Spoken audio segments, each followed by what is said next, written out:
Theology has not, as a matter of fact, had a very distinguished record in promoting the study of other than the Christian religion. And this is rather puzzling.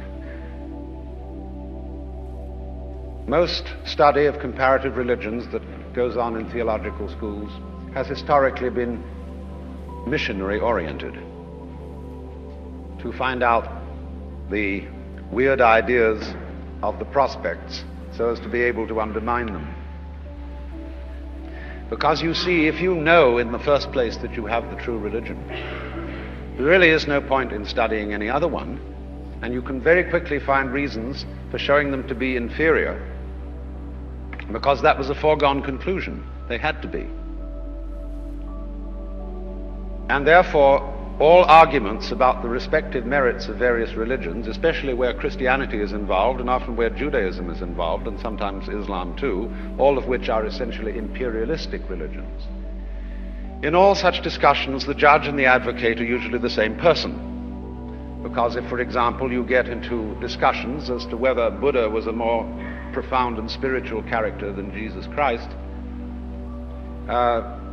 you arrive at your decision on the basis of a scale of values which is, of course, Christian. And in this sense, the judge and the advocate are the same.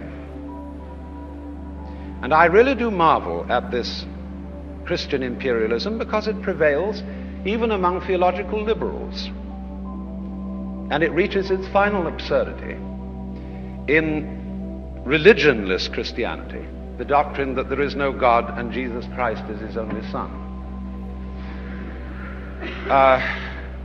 Because you see, there's some anxiety here that even though we don't believe in God anymore, somehow we've still got to be Christians, and obviously because we have a very curious organization which must be understood. The inner meaning of the church as it works in fact. A society of the saved, you see, necessarily requires outside it a society of the not saved. Because if there is not that contrast, you don't know that you belong to the in-group. And in this way, all social groups with claims to some kind of special status must necessarily create aliens and foreigners. And St. Thomas Aquinas let the cat out of the bag one day when he said that the saints in heaven would occasionally peer over the battlements into hell and praise God for the just punishment visited upon evildoers. Now, as you know, I'm not being very fair and very kind to modern theology, but there is this strange persistence of insisting that our group is the best group. And I feel that there is in this something peculiarly irreligious, and furthermore it exhibits a very strange lack of faith. Because I believe that there is a strong distinction between faith on the one hand and belief on the other. That belief is, as a matter of fact, quite contrary to faith. Because belief is really wishing. It's from the Anglo-Saxon root leaf, to wish. And belief, stated, say, in the creed, is a fervent hope that the universe will turn out to be thus and so. And in this sense, therefore, belief precludes the possibility of faith, because faith is openness to truth, to reality, whatever it may turn out to be. I want to know the truth. That is the attitude of faith. And therefore, to use ideas about the universe and about God as something to hang on to in the spirit of Rock of Ages cleft for me. You know, hymnal imagery is full of rocks. A mighty fortress is our God. In vain the surge's angry shock, in vain the drifting sand, unharmed upon the eternal rock, the eternal city stands. And there's something very rigid about a rock. And we are finding our rock getting rather worn out in an age where it becomes more and more obvious that our world is a floating world. It's a world floating in space, where all positions are relative and any point may be regarded as the center, a world which doesn't float on anything, and therefore the religious attitude appropriate to our time is not one of clinging to rocks, but of learning to swim. And you know that if you get in the water and you've nothing to hold on to, and you try to behave as you would on dry land, you will drown. But if, on the other hand, you trust yourself to the water and let go, you will float. And this is exactly the situation of faith. This is surely all implied in the New Testament. When, for example, Jesus began to foretell his own death, his disciples were very disturbed, because it is written in our law that the Messiah does not die.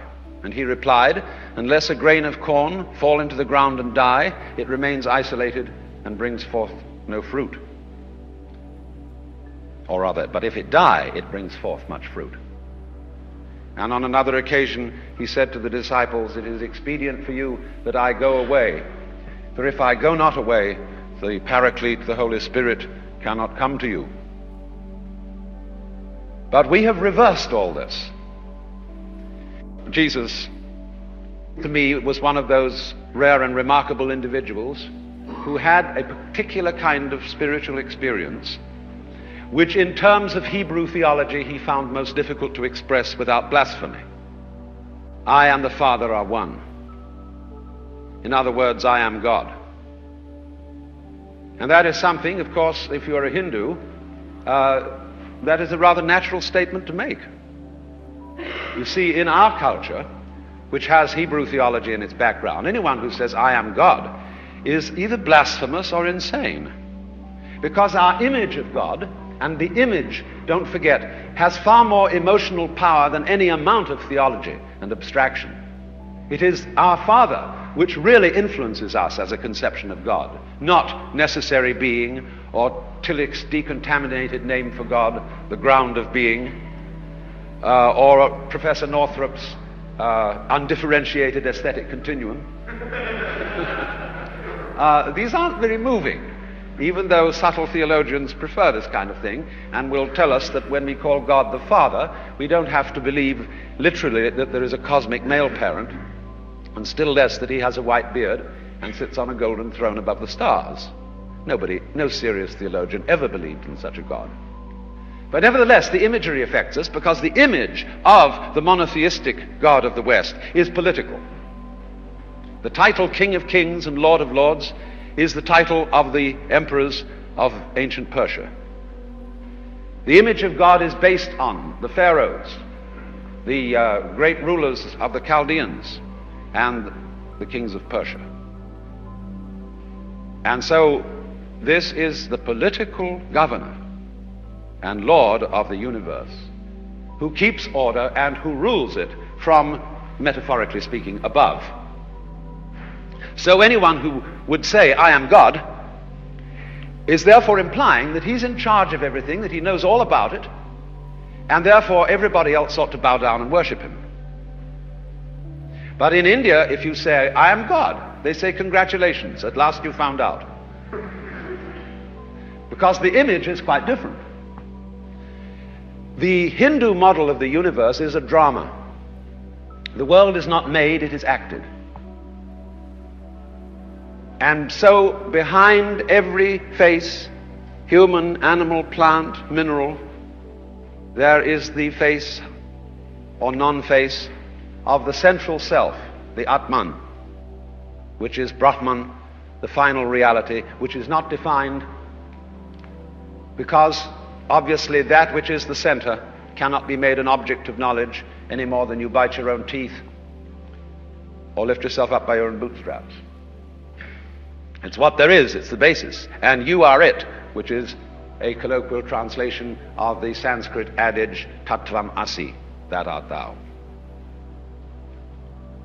The idea being, you see, that the nature of reality is a game of hide and seek. Because that's really the only game there is. Now you see it, now you don't. All nature is vibrating. It's a wave-like motion of crest and trough, pulse and interval, pulse and interval. Only we don't always notice that because our senses respond slowly, say to light, and light appears to be a continuous energy without interval.